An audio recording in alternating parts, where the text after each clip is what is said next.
paper magic will survive like the heat death of the universe, and will... Oh, it's a smuggler's copter. Would you like to crew this? And then it crashes because they don't understand arithmetic. All your cards belong to me. 2 minutes into macing him in the eyeballs, I switched to pepper spray. He's like, it's downright refreshing. And went back to the mace. Magic is dying. I'm done. Selling everything. I might be a hoarder. And yes, I don't have the crayons or glue to explain this to you right now. What, are you gonna die twice? Oil will be worthless before magic cards will. well, okay, Dr. Man. That's Mr. Dr. Professor Jason. There's the three of us. We don't have Corbin. I'm sure this is going to be a structural wreck, but That's fine. Welcome to Brainstorm Brewery. Speaking of structural wrecks, Is everyone recording, Brainstorm first of Brewery. all? Did everyone hit the record button? Welcome, everyone, to a very special episode of Brainstorm Brewery. We are Corbinless. He saw some of the merfolk in Lorwyn, and he did, like, an anime nosebleed thing, and he is currently just out of commission. His room is filling up with blood. It's damaging all the Gaia's cradles that are on the floor. It's not a good... It's a bad luck. But the ruining all of merfolk his can bulk. float, so they're on the top of the blood. True. He is The out of merfolk in commission. this set are so good, I started to give a little bit of shit about merfolk. I honestly was like, do I own a playset of Lord of Atlantis's? Like, it's an affliction, man. Like, the Silvergill Adept that makes a token instead of drawing a card, that card's strong. I need 4 foil time spiral Lord of Atlantis immediately. It's like a $200 playset, if that. Like, you're golden, bud. For those of you who are new to the podcast, you may have heard an unfamiliar voice. That is Jason Alt. He is one of the founding members of this podcast, and we have him back for this week. We brought him out of the retirement home to come and talk about how terrible magic is. And you know what? I think he's not going to say that, because Lorwyn is so good. I felt very retired today because I woke up earlier than I normally do. I worked for 5 minutes and I took a nap on the couch, and I was like, this is some thoroughly retired behavior. It felt I really love good. that for you, man. Yeah. It didn't feel like the rest of my winter vacation. It felt like today I was back to work, but I didn't do anything. So That's a good spot to be in. Yeah, Hell yeah. life is good. I just bought my house. Oh. I just paid off the Magic rest of my finance house. tip. Yep, Buy pay your off your house. house. It's a good move. So I went to an FNM over Friday for the first time since I want to say 2018. I believe it was mid 2018 was the last time I had a singles operation running at an LGS. So I was working and just going to every FNM because I was running the Magic singles there. And I was shanghaied to go to a Commander night. I played 3 games of Commander. I had fun. And then I've got the bug. I spent 4 hours that night updating decks that did not have arcane signets in them. So that's the baseline of where we're at. I did have a couple decks where I was like fetching for something or whatever. Done first couple turns. I said, if I draw this Mana Crypt or Jeweled Lotus, I'll cycle it. I promise. And then just like kept going. So we had a good time. And then I updated those decks, and I think I want Selenia. I want to say I swapped out 24 cards. So there was some dust. There was a little bit of room to improve on all fronts. I came up with an idea for a deck that I think I will reveal once I put it together. It is similar to Garth Gonti bullshit. So look forward to that.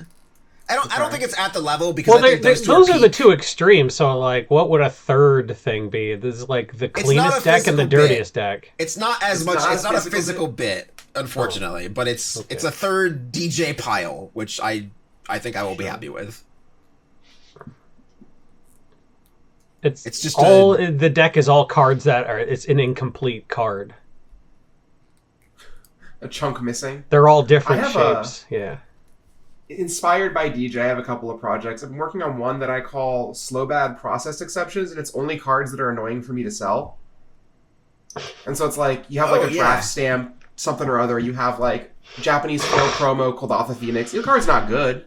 Yeah. But it's exclusively cards that would just like cause me a hassle to sell them. Yeah, signed stuff, alters, all game, like damaged. Yeah. Normal style cards, though, could never. That's kind of how Gonti started. I picked out, I was making a commander deck, took apart my very expensive Child of Lara, and thought, okay, I need to build this out of whatever the worst condition in my inventory that's not going to sell is. And some of those were like MP or whatever, but I was just like, I'm going to build this out of inventory that is the worst condition possible. And then I sleeved it, which did not last long. And then the rest is history. And now we all know what your hands smell like after holding that deck. That is true. The deck do smell bad. It's But, like, kind of got a pungency to it. That would be, if sleeves were never invented, we are seeing how rank every fucking Magic card would be. Yeah. Like, imagine, like, how cheap Tundras would be, because it's like... I played, and a guy in the store shook hands with a smoker. He didn't touch the deck, but, like, you know... My favorite It's going to smell really bad. It's a 30-year-old card. My favorite moment of FNM was this was a new LGS I'd never been to. The store owner walks by just doing his rounds and sees my deck and just is curious. And he just, what's going on over here? And I just said, I can't afford sleeves. And I just kept playing. That's awesome. I think Magic is good, actually, and we all just aren't playing it enough. I kind of would. I'm kind of playing less Magic than I'd like for the first time ever. I put together a Legacy deck for the first time since the most recent bans. Have not played a game of Legacy since. We're all just busy. It sucks. I will play Legacy if Knight of the Reliquary can be good again. What about White of the Reliquary? Is that card cool enough for you? Yeah, actually. That card's playable. The Cradle deck is like pretty good. Badger, Mole Cub, whatever, is like quite strong. Oh my god, Badger and Mole Cub. I've been waiting to do something with that card. That is your kind of Magic, Jason. You go turn 1, like Noble Hierarch, right? Sure. You go turn 2, Gaia's Cradle, Badger Mole Cub, animate the Cradle. The Cradle then taps for 4 mana. You natural order on turn 2. Because you have 3 creatures plus it makes an extra mana. 3 creatures. And then if they wasteland your Gaia's Cradle, it comes back into play.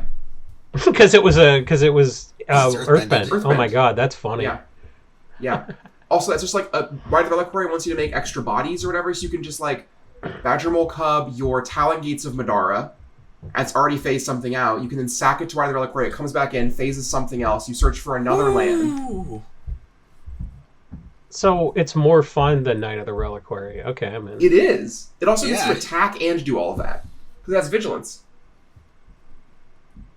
I'm sold. Go. Legacy Buy is... 4 Gaia's Cradles, Jason. Lock in. I know. I think I will. I think I'll just buy 4 Cradles. I'll see you on Eternal Weekend, big dog. No, what if I win? Great. Nothing seems worse to me than doing well in a Magic tournament. So you like, if I lose one more round, I'll drop, but then you never lose and you play the whole tournament. And then you win the whole tournament, and then your life is ruined because you go and all you care about is playing Magic for the next 3 years. Oh. That is what happens when you win a tournament. Jason? You're like, I want this feeling to continue forever. Let me win some more tournaments. Oh, that's You ever seen Marty Supreme yet, Jason? No. You need to. You just want to see me react to him getting spanked with a ping pong paddle, I assume. I don't care about that. I think the movie is pure excellence. The best part of the movie involves a conversation with him and his mother. It's fine. Okay, well, I saw The Smashing Machine and hated it, so it would be that's confusing. The other brother. That's the brother who's less good. That's the other That would brother. be confusing if they were both talentless. The one who made Uncut Gems is the one who made this one. They both made Uncut Gems. Josh And they Safdie were- made Uncut Gems. They were weird about Uncut Gems because they had to like pick a basketball player that would line up with all the. It was like, well, who was in Philadelphia on a Thursday and then in New York on a Saturday, and it's just like no one cares about that but you. And you know what's so funny? They ended up on settling on Kevin Garnett, and I thought that was hacky because his last name is the name of a gemstone. It's funny as hell. So I thought they based it on Kevin Garnett on purpose as like a dumb hacky joke, and they're like, no, we had this about 3 other players. And we offered it to Kobe, but then he said he wanted to direct the movie, not just be in it. And we're like, no. Dude, Kevin Garnett is actually into like woo gemology stuff. Like he owns opals that give him powers. Like he thinks he's actually into that stuff. That's awesome. It's hard to argue with a guy who has opal money and opal results. Correct. Like, that game in Uncut Gems is a real game that happened. Yeah, that guy's a gem. Like, that guy's a gem and he's a mensch. Speaking of gems that you will find in your bulk. Breaking bulk time. Breaking bulk time. Break. Oh, yeah, breaking bulk. There's so much good stuff. It's a pick. Breaking bulk. The end. Ugh. That was coming whether you wanted it. I know. Or whether you liked it. That was the only place that was gonna go. It was too professional. That's why I reacted the way I did. My breaking bulk sucks. Y'all are going to get it instantly, and also it barely qualifies as a breaking bulk, but there's a lesson to be learned from it. Okay. That's I have all of mine. We have some What are other you- what are you clues than preferencing that. Me for? Those are all of mine. I have a Bloomborough Gold Mythic. That's bulk. That's like one card in the set. It barely qualifies as having ever been bulk, but there's real stuff happening here. Is it Bumbleflower related? No, that's Commander. That's Bloomborough. Is it like a Commander. lunar Bloomborough Mythic. eclipse or lunar convention or something like that? No, What am I thinking of? Is that a Midnight Hunt card? Am I Corbining? that might be. Gold. Bloomborough Multicolor Mythic. A bulk mythic to that. And to be clear, again, it barely ever qualified as bulk. Like, it never really was actually bulk. That's fine. Okay. If We're getting somebody loose with would if somebody would throw it in their bulk, then I think it Yes. counts. Which like this is that yeah sure. I picked one out of bulk recently, and that was my Yeah. my impetus for this.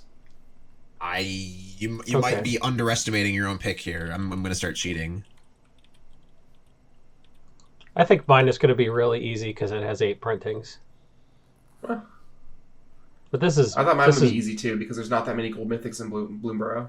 Yeah, but I'm not a furry, so I don't know what's in Bloomborough. There's no fur on this one. Is it Hugs Grizzly Guardian? There's If fur I were on a that bigger one, no. pervert, that would have been a good clue. There's so many horny people like, oh, no fur, I know exactly who that is.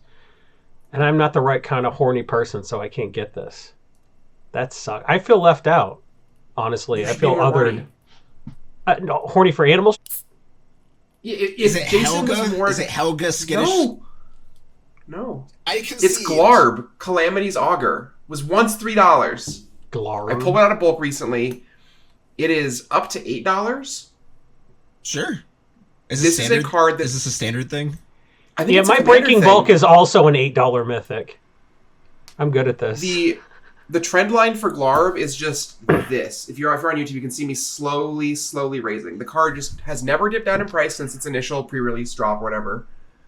And a bunch of stuff in Bloomborough is starting to see this trajectory. Things that were previously like $1.50, they all started to climb. Because Bloomborough was, what, like a year and a half ago?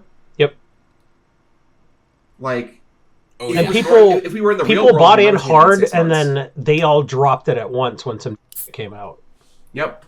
And at some point, someone's going to be like, hey, I need a Glarb for my commander, and it's going to be $20, and you're going to have blinked and missed it. This is a breaking bulk of the week. Also, I claim not to be a pervert. I have multiple Bloomborough decks. That Fence and Weasel guy is so much more fun than that Olivia Crimson Bride deck. Yeah. Like, flipping a random card off the top and playing it is hilarious. That's the better way to cheat something into play. I think, right? If you, like, reanimate a specific creature, it's like, there's the specific creature. But if you rip something off the top and it sucks, it's hilarious. And if it's really good, it's hilarious. Love that. You know what else I love? My 8 times printed, always a common, one time an uncommon artifact that was initially in Mirrodin Besieged. Ooh, Core Prowler, Pristine Talisman. No and no, those are both excellent guesses. This is still 50 cents despite having multiple printings. It's not Mirren Spy, is it? No, it's an artifact. Mirrodin Spy is an. It's an Artifact, artifact. okay. That's a I will give creature. you for free that it is a non-creature.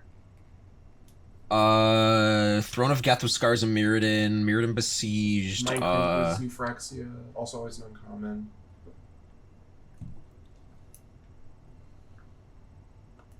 It's not Shriekhorn, is it? No, and it gets it's printed so many times because it does EDH stuff. It's got to be something that proliferates. It's got to be like a charge counter thing, maybe. Maybe there are too many things it could be. It's iCore Wellspring. Oh, Yeah. sure. You earthbend Now- that thing and it starts doing some stuff. Yeah. Sometimes Toph- simple's better. Toph, the first metal bender, has pulled like just yank these out of your bulk. Like Toph players need these, and Toph is the number 2. Can we do right after Breaking Bulk the segment where I talk about how weird the EDHRec's top 10 last Sure. week was? Corbin's not here. We can do whatever we want. Your dad's gone. Corbin's No not rules. here. I want to let everyone do their Breaking Bulk before I talk about this, because like I wasn't surprised to see Toph as number 2, but like I was surprised at all the non-Avatar stuff that is pushing Avatar out of the top 10. So yeah, Right. I also iCore have a Wells- card that was kind of barely bulk for a while and is now like $5+ and is also trending upwards. I have a very glarby card today for my Breaking Bulk. It is a Commander Masters rare, printed originally in Commander Masters. And it's white, and I don't know what else to say. It's It's gotta no be reprints. It's got to be enchantment related because I guess it could also be planeswalker related because the white decks in Commander Masters were the Jeskai planeswalker deck and then the Abzan. I guess there was the 5-color Eldrazi deck too. Shoot.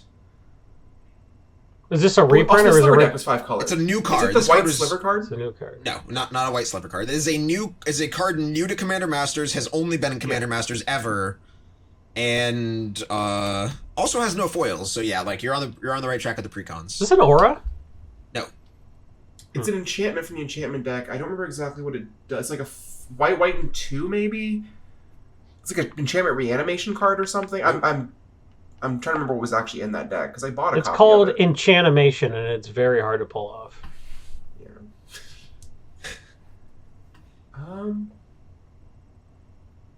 this card was like under $1 for like a year ish, and has just it's been climbing. Is it an ally? Nope, I think it's one of not the decks climbing next. related to anything that I can think of. It's just like a card that It's people just see a and good they're card. like, yeah. I I even don't think it's deal that in just good personally, cards, but, like, DJ. I guess- deal in weird shit that only goes up because of a new printing. You got me. I'm tapping out. Yeah, I got nothing. This is a 6-mana saga named Battle at the Hellvault. Oh, fuck. It enters, and you get to Oblivion Ring one thing from everybody for 2 turns. So it's Saga Lore Chapter 1, exile 1 non-Saga, non-land permanent each player controls, including yourself. You do have to put something in the box for 1 and 2. And then on number 3, you make an Avacyn token, and all the stuff comes back. So it's very thematic. It's very Hellvault-y, thematic-y. That's cool. I personally- Plus, you I mean, can I guess- indefinitely keep counters controlled to just O-ring that shit forever. Yeah, if you can remove a Yeah. counter from it every turn, then you are gonna just really control the board. And if you never get it to 3, that makes sense. There's a lot of ways to do that nowadays too. True, you can, yeah. But Battle at the Hellvault is like $5, and it just keeps slowly going up. No one's Very buying that Glarby set. card. You're right. I like it. I didn't get the Glarb memo. I didn't have a Glarby card. I had a 50-cent card. I didn't know we were supposed to pick $8 mythics. I got lucky, I guessed. But if you want to look at the data on all I've of our been on this rankings- cast in a while. The rules have changed in Breaking Bulk. Anything goes now, man. It's the Wild anything West. goes. Are you scraping the bottom of the barrel, I guess? Like, sleeves. Don't tell them that. If you want to look at the data on all of our breakings bulk and our picks of the weeks, then you can go to mtgband.com, sign up with our promo code that is BSB50, BSB50, to get 50% off your first month. And it also comes with a 2-week free trial, so you can sign up for free, try it for 2 weeks, then if you like it, use our promo code, get some money saved, and then you can just continue to bankroll from there because this website will make you money. It is a data aggregate, biolist extraordinaire website. It does all the things. You can price stuff with it. You can download CSVs of entire sets or card catalogs. You can like download the entire Secret Lair catalog, look at what has the best EV for what Secret Lairs are crackable. You can look at entire sets of like, oh, should I buy these boxes that are on sale or these commander decks that are on sale? Which ones are crackable? I know the Lost Caverns of Ixalan decks have been very profitable for people to crack recently.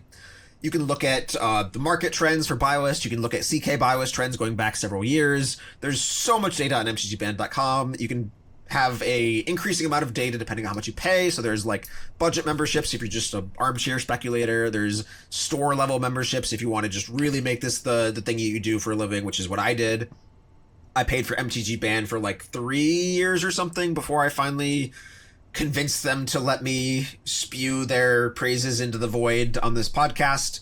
You should check it out, mtgband.com. There's also a Discord that has a lot of vendors, myself and Cass included, where we talk shop and just like you learn a lot there. I've leveled up a lot over the past few years because of this community and these tools. BSB 50, BSB 50. Let's start it in the middle of the segment. So that's why I was surprised at rank 6. Okay, that's a dumb bit. You can't start a Jason segment has in the some middle. thoughts on the EDHRec top 10. Jason, what's up with that, big dog? What is up with the EDHRec top 10? I have come to the conclusion that Earthbending is so good, people are digging up cards from older sets that came out in the last 2 years and building decks or like putting a bunch of new cards in their decks. What Earthbending does is it turns a land into a creature, which gives you more ways to sacrifice it, and then it puts it back in play as a land. So that triggers creatures leaving the battlefield, lands leaving the battlefield, and lands entering the battlefield. It also does some really weird stuff with exile because like it counts even if the card is exiled. Yeah. So stuff like Gonti's Aether Heart popped because like you can just combo with that now because that comes back from exile, and there's like Ichor Wellspring is of course good with it. Just a lot of things popped with Toph, yeah. So it's so good that Taval the Balanced Scale is the number 4 deck built this week, and Hearthhall the World Seed is our number 5. Taval was from that Dragon set last year, and Hearthhall was from the Spaceship set. But they're both like land commanders. So they knocked Avatar Aang out of the top 5, which is crazy this close to Avatar Aang coming out. Aang's a cool card. I mean, Vivi's knocked out of the top 10. So other than like people kind of going back and building a bunch of stuff with their new Avatar cards, which are, you know, all kind of nuts. Jin Sakai, Ghost of Tsushima from the PlayStation stuff was, you know, number 14. Kratos and Atreus were number 22. And none of the other PlayStation stuff was, you know... there's one more in the top 50, the Alloy, Saber of Meridian. But for the most part, people are just going back and building... it seems like people are updating their decks that came out in the last year that... Honestly, there were so many cards for Taval the Balanced Scale, I never even built the deck because there was too much shit to put in it. And now it just... The rules fundamentally changed. So if you go to EDHRec and click on Taval and Hearthhall and some of those other decks that are in the top 8 just on the strength of how good they are with Earthbending, you'll start to see some cards that are probably going to be in the mix. But the problem with that is it seems like every good green card is like something obvious like Oracle of Maldaya. And not only is it obvious that you don't need to go to EDHRec to figure out to put that in the deck, they're going to reprint it a bunch of times. So you're going to have to really kind of look at some weird stuff like, I don't even know. So Jason... Heist Explorer maybe? So Jason, there's been a lot of new Magic players the past year. Yeah. Like, obviously, Final Fantasy, Avatar, all the things, like, Edge of... Like, we had 2025, amazing year for sets. I think there's a lot of new players out there who have no idea how EDHRec top 10 works. Okay. Explain to me what gets a deck on here. How do you avoid like having... Sure, I don't mind doing EDHRec 101. That's fine. So let's go to the very beginning. EDHRec is a website that scrapes the sites where people put their decks, like Architect, Moxfield, that kind of thing. What they then do is they rank everything. They just kind of aggregate that data and, display it different ways. So you can kind of see at a glance what commanders are getting built. If you click on a set, you can see like the rank of those cards, how often they're played. ranked down to how infrequently they're played. You can go on an individual cards page and see if that creature's legendary, what decks are getting built, and what cards are getting played with it. And you can also see what it looks like as a card getting played alongside other cards.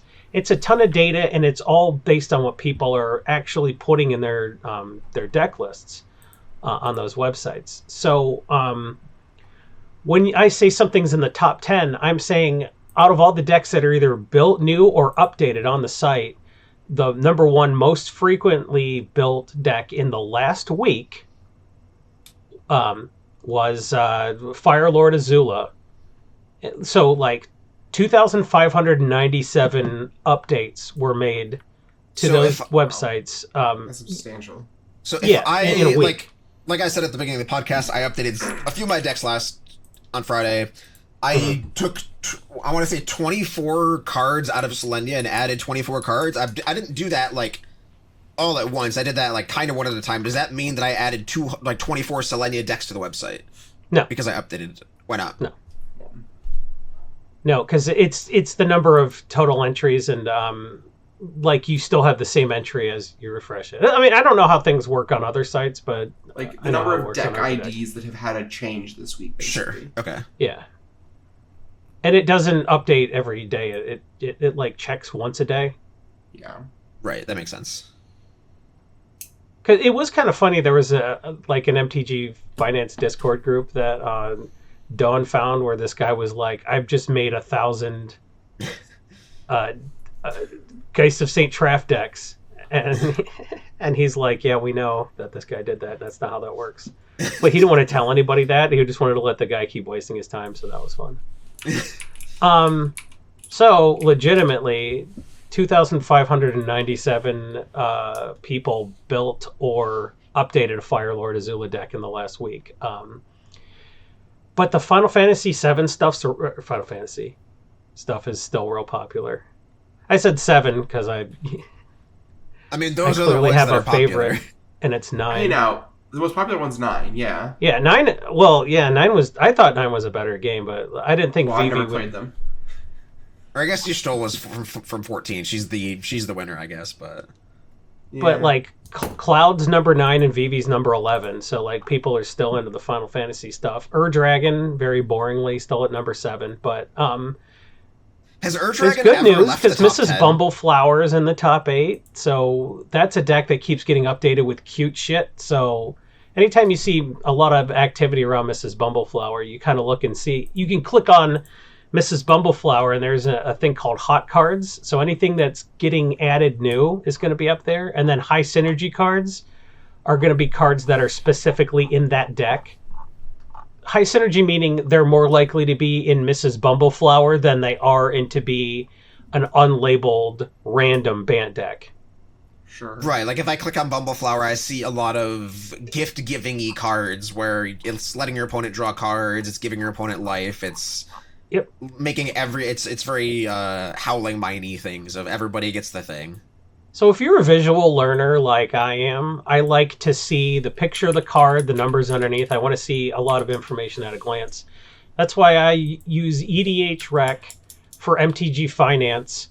I used it so hard and talked about it so much that they hired me to work there. So I have very strong opinions about using EDHRec data for MTG Finance. I've been doing it for like a decade, and you see what people are actually playing and not what you think they should play. Because I used to speculate based on how I thought people would play, and it was just me being mad at pro players for not agreeing that the best advantage engine in Standard was Seance. So I lost that fight, and I stopped arguing with the numbers and just started agreeing with them.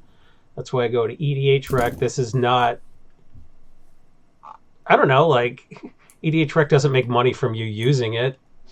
I'm not tricking you. Just go to the website and get the free data. My God, I don't have a spreadsheet brain. If you don't have a spreadsheet brain, you'll really like EDHRec data presentation. So there you go. Ask me questions about it if you want.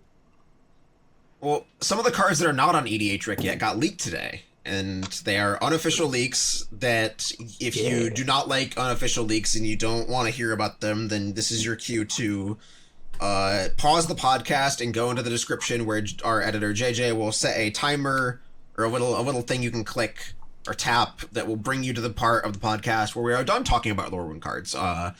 It looks like a play booster box and a collector booster box ended up in somebody's hands who decided to crack them.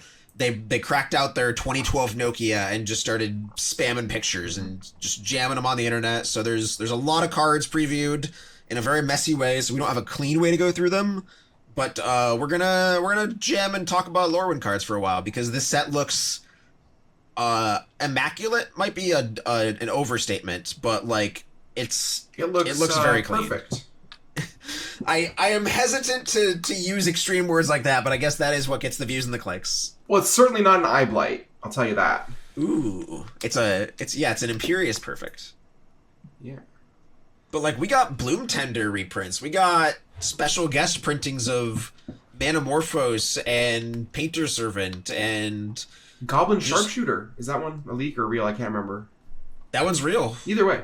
Now, that one's like an official spoiler. They've already showed us Goblin Sharpshooter. That card was last printed in like Commander 2017 or something. 2013, I think, is the one with the goblin with the little crossbow on his.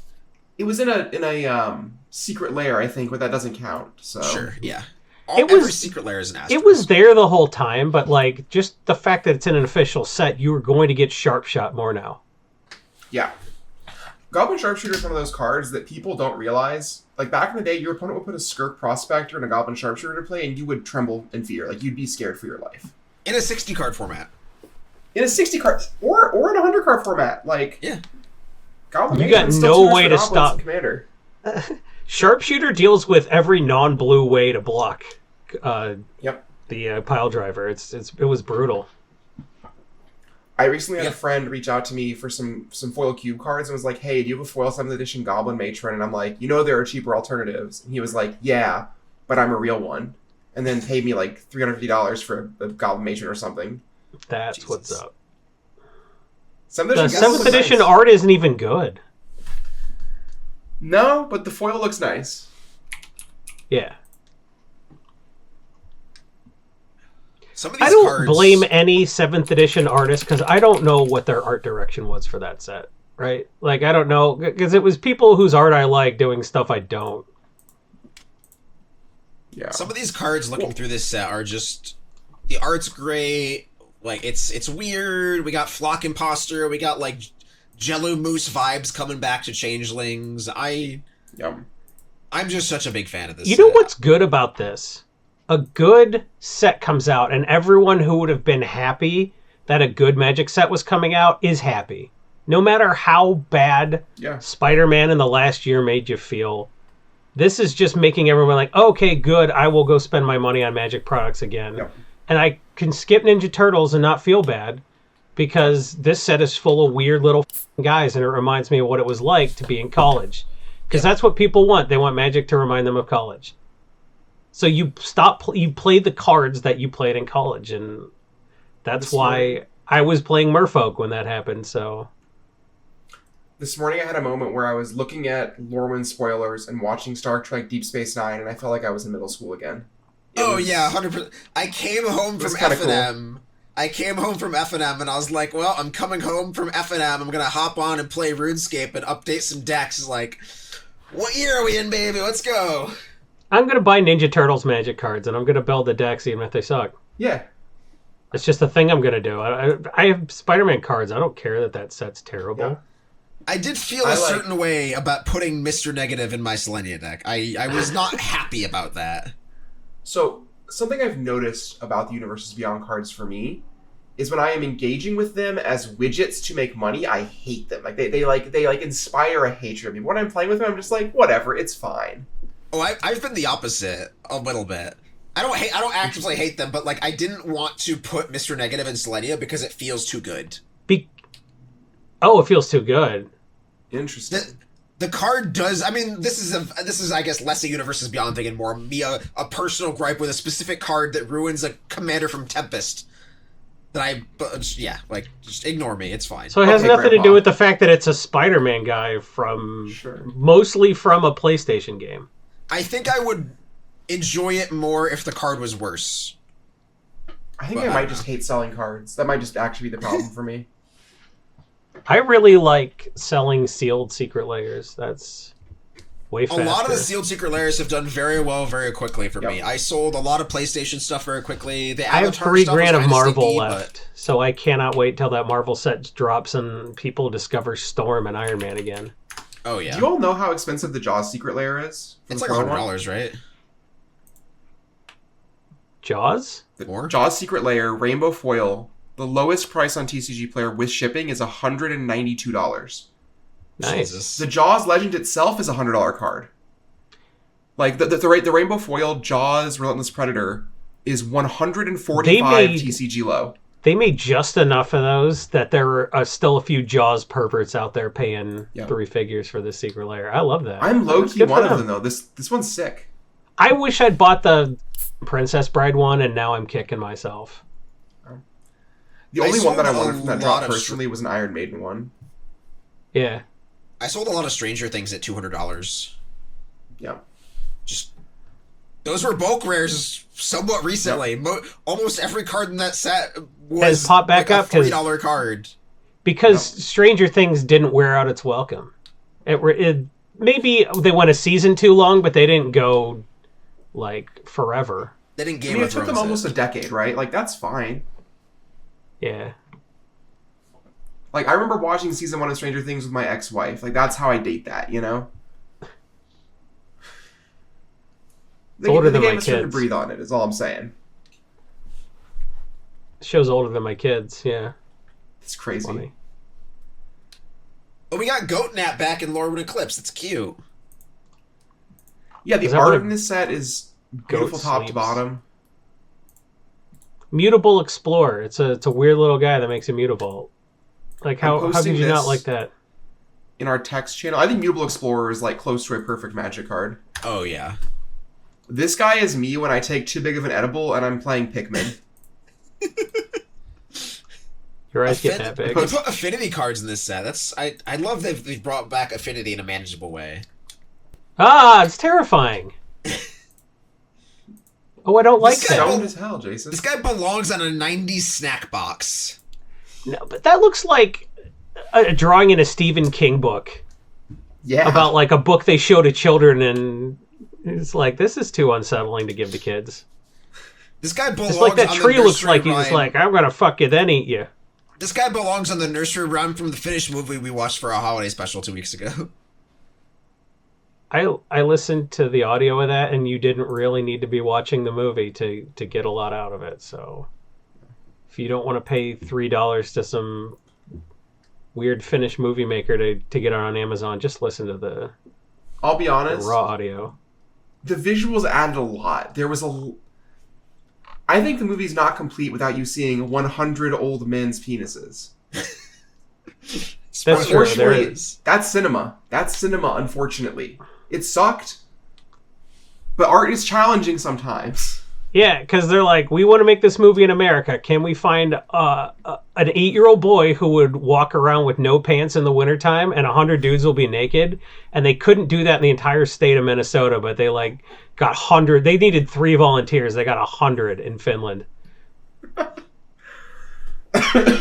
Will you hang dong in the snow for multiple takes? And they're like, book you. That's legit. It's a good movie. I think I've said this a couple times to DJ and Jason as we got ready for the cast today, but the cards I'm most excited for out of Lorwyn Eclipsed are the fairies. Bitter Bloom Bearer we've had for a while. I think that card rips. It's awesome. Yeah. There was another one leaked today that I cannot find on here as I scroll through the MTG Band Spoiler Images channel. Found it. Here we go. Glen Alondra Guardian. It's a blue and 2 colorless for a flash flying 3/4 that ETBs with a -1/-1 counter on it. And you can pay 1 and a blue to remove a counter from this creature to negate, and its controller draws a card. So it's basically a 3-mana 2/3 flash flying that you can then counter their spell, grow your creature, they draw a card, whatever. You're going to counter their next spell anyways. Yeah. If you have ways to put more counters on it, you can just lock your opponent out of playing instants and sorceries, basically. Mm-hmm. Fairies is back. And if it's not back, I'm going to try and make it back. There's gonna be so many people that are gonna try and make it back too. That's like fairies is up there with dragons and angels and honestly, goblins, people were elves. trying hard to do the fairies before Morningtide even came out. Yep. People were like, I'm going to cool. kill you with a Pestermite and pepper smoke your blocker type. Like, it was dire. Dude, people wanted Pepper fairies Smoke to is be a sick card. Oh, it's probably even better now. Yeah. But like, yeah. You weren't thrilled to be casting Pepper Smoke in Standard. Not after not after they printed Bitter Blossom and Right. There's a bunch of there's Distant Melody in this set, but it has Convoke. I was updating my commander decks and I saw that. I That's have a ridiculous. I have a Sig Ludicrously River good, Cutthroat, yeah. Tribal Rogue. That one's an instant, I think, right? It's an instant. Crazy. Distant Melody, just out the window. There is a part of me that wonders, is there going to be a deck in Standard that uses that card and 3 Tree City to do some seriously messed up stuff? Like, the numbers get big with that. Make a bunch of Merfolk tokens, tap all, if you make a bunch of blue mana, draw 11 cards. 3 Tree City is my honorary pick of the week. Yeah, like if Bitterbloom Bearer is making a fairy every turn, and if that fairy makes a mana every turn. 3 Tree City is a good way to tell if someone is secretly from Chicago and won't admit it. They can't say 3 Tree City. For all the secret Chicagoans out there. Yeah. 3 Tree Are City. you secretly a spy from Chicago? No! Okay, put ketchup on this hot dog. Just put ketchup on the hot dog. Yeah, I heard you. How many do it. inches No! thick should your pizza be? Minimum 1.5, right? Chicago pizza is either paper thin or a casserole. Because I like my pizza casserole, if I'm being honest. It is. It's not pizza, but it's so good. Yeah. Who cares? Let's be pure. You could be a purist and be like, pizza shouldn't be a casserole. You could be like, yeah, put a piece of lemon cake in my milkshake. City of Chicago. I'm down. I had a lemon pasta recently. It was like a lemon Parmesan pasta. That shit was so good. I should put more fruit in my pasta, is what I'm really learning. You know what people need to stop doing is throwing away their pasta water. If you just cooked with your pasta water, your life would get better. That's my tip. My pick of the week is cook with your pasta water. My other honorary pick of the week is an idea for a pasta I just had that's like a pear and gorgonzola pasta. That's Sound like a ravioli? Right? No, it's like a spaghetti that you make a sauce with like a little bit of gorgonzola that like melts down and use you cook some pears down, some finely diced pears down. You probably get an emulsion out of that, right? Like it's just like lemon parmesan, but it's like a different spread. It's a little funkier, little earthier. Sounds good. That sounds good. I'm gonna make that. I'm gonna let these two cook. Do drugs. Do drugs. Do drugs. Cook pasta. Nobody's ever drinking a glass of milk on a Wednesday night and they're like, oh, I got a great idea for 2 previously unrelated ideas. No one ever did that. They smoked weed and they're like, oh shit, I should make my own strawberry cupcake frosting. The one night that I realized I had a carton of heavy cream and I owned a stand mixer and I was like, I can make my own whipped cream. I was super stoned. I was blazing in my mind and I did that and I ate strawberries and fresh whipped cream and it was amazing. I was listening to a podcast that had one of my favorite game designers on it, and she was talking about she came home from college drunk one night at 3 a.m, and she's Norwegian. She made moose meat tacos and has never been able to recreate it. That sounds great. Just one of those had to be there things. You're never going to get that Yeah. spice mixture right again. My pick of the week is I'm moose hungry. meat tacos, guys. Yeah. We should My pick actually of the do week our is picks of the eating week, lunch. though. It's pretty much time to do that, isn't it? Yeah. It is. Yeah. I can take us away if you want. We're So I got 45 a minutes theory. in, so we don't need to wrap up. Oh, there's one more thing I want to talk about that is relevant to the announcement of Lorwyn. They came out with the collector article for Lorwyn, and included in that article is a mention that there will no longer be Japanese showcase cards in English packs. Huge. Love that. Thank God. You can no longer open your Fracture Foil Japanese Enduring Vitality or whatever and be very sad when you learn that it is not a $200 card. Right. It's also just tough because, like, people who are not deeply enfranchised do buy collector packs sometimes, and they're like, what does this card do? And it sucks. And they don't know to look up the collector number. Mm-hmm. Even then, I think it's the same, isn't it? It might be. Fracture foil collector numbers are the same across English and Japanese. You have to, like, look at the If it is, then great, they can find it. It's just more like, I feel like if you open Why English do packs, that you to get English people? cards. Yeah. Yeah. That's just a note of, like... Like, we it's made the good. collector packs in the first place so you wouldn't have to, like, buy a bunch of Lost Caverns of Ixalan and throw it away to get your one Jurassic Park card you wanted. Like, we made it easy for these people to engage with our game a little bit and subsidize, like, the cost of singles by just buying a ton of sealed product and then off, and we're fine with that. Because they're still making cards for Magic players. This set is for Magic players. Pick of the week, pick of the week, pick of the week. Time for the pick of the week. You know what else is different? You know what else is moving different? What else is flashing into play and giving my other fairy Shroud? Is Scion of Una. Notably not going to be in one of the commander decks because the commander decks are goblins and elementals, I believe. Wasn't on the special guest sheet. That's been spoiled. Uses the keyword Shroud, which means it's not going to be in the main set. And currently has a Card Kingdom buy list number higher than TCG low. Protects all your fairies. It's a lord. It has flash. What more could you want? Some copies will still be around on Friday when this cast goes out, but I don't know. This seems primed. That's got every indicator we've learned over the years. I picked actual Ona a few weeks ago on all of the same logic, and as a quick update on that for the Lorwyn copies, card was $1 in October and is now $1.50, which is reasonably good. The commander, that's 50% gain. Yeah. You'll love to see that. The commander version from Zendikar Rising has not jumped yet. There are still chances to buy it. I think that is still a very good buy. The Ona from Zendikar Rising commander deck is like 50 cents. I would love to own a big pile of those and just wait. Just wait till they're $1, and then you just are very happy with yourself. Something interesting to me, actually, is I think there's a good chance that some of the OG Lorwyn foils, the Dodge reprints, are going to see spikes. Like, oh yeah, people are going to want to play with their cool old Lorwyn cards with their new Lorwyn cards. Yep. 100%. I wish I'd gotten those borderless mutables like Corbin did. Now I'll never be able to afford them. Judge Bitterblossom is a gorgeous Magic card. All right, Jason, what's your pick of the week?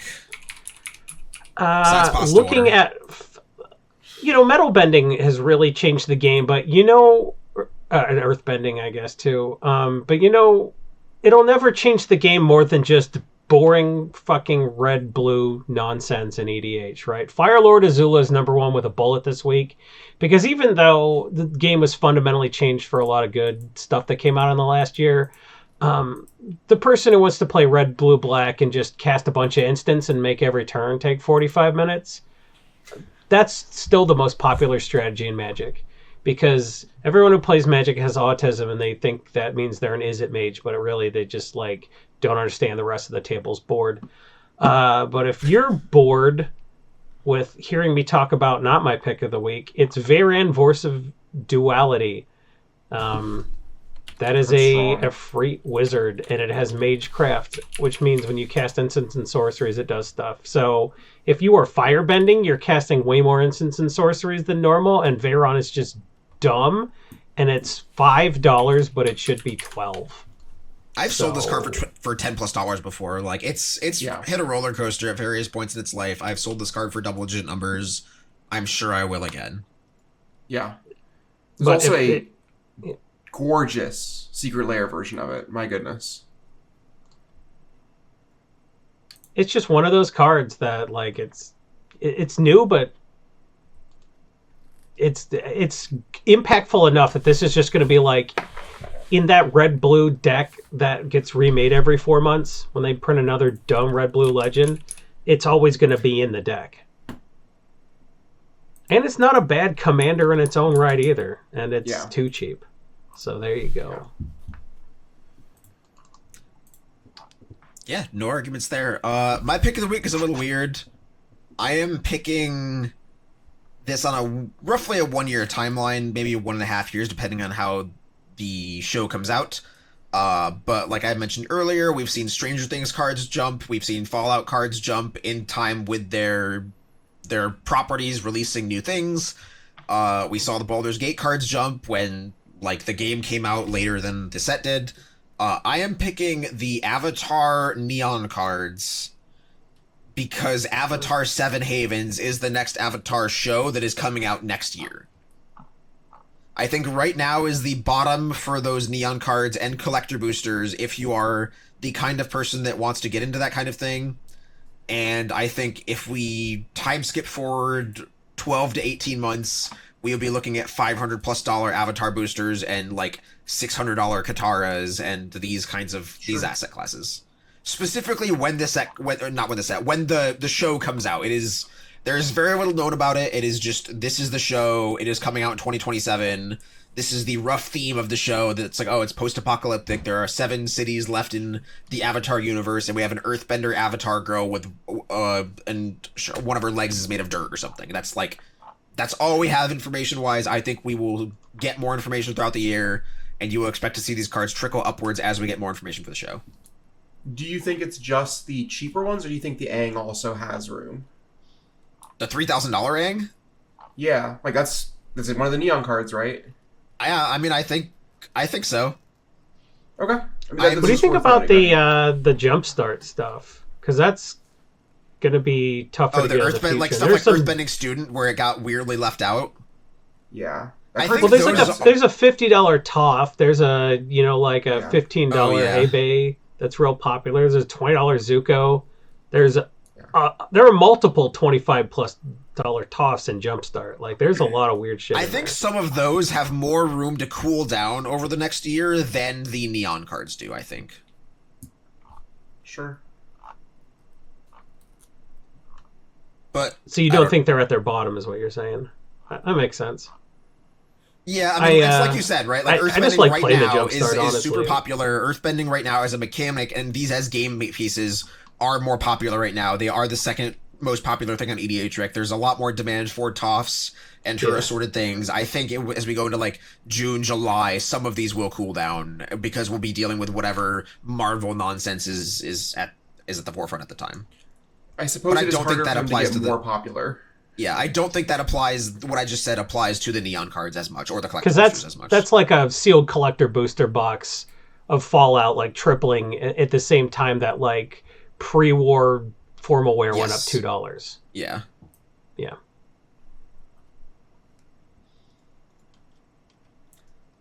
I think we did it. We solved MTG Finance in under an hour. We did it, gang. MTG Finance, checkbox, we're done. It's over. We did remember to finance. add Corbin on Facebook and message him and let him know that you're coming to his house in the short time. Tell him you're bringing some chicken noodle soup over. Just let him know that you have his location, that we doxed him a little bit. Just give him a little something to get his blood going. Like just reach out to Corbin, let him know that you. The most important thing is that you know where he is right now. You are actively careening towards his location. Careening, yes. And if you like me on the podcast, go into Commander's Herald every Monday, Wednesday, and Friday and sharing the new article on social media is a great way to make me come back. And if you are upset that I'm back for this episode, you should go to Commander's Herald every Monday, Wednesday, and Friday. Because if you go but don't share the article and you just click, I don't get as much money. So that would be cool. If you could tell me to go f yourself by giving me a little bit of money, but not anymore. Because just not doing that's what my friends do. But my enemies go every day. And they're like, I could have given you more money. That's how you disrespect me, right? Yeah, there's a power dynamic there for sure. Just like For sure. never going to Commander's Herald ever and never supporting me at all. That's what my mother does. But like, for people who You don't hate want to me, be like you gotta Jason's go. mother. You gotta go a step further. I bet my mom does go to Commander's Herald. Actually, she's very supportive. I bet she's like, I don't get that joke at all. I Jason, don't you consider understand that integrating some reference. comedy into your articles? I should think about it. That's the most common feedback we get at Commander's Herald is like, have you tried being funny? I was saying that's what your mother would be saying, reading the article and not getting the jokes, but you know. This is a really great end to a podcast, folks. Yeah, we're gonna fade out. There's no wrong way to just stop doing this podcast. Stop doing the podcast early and often.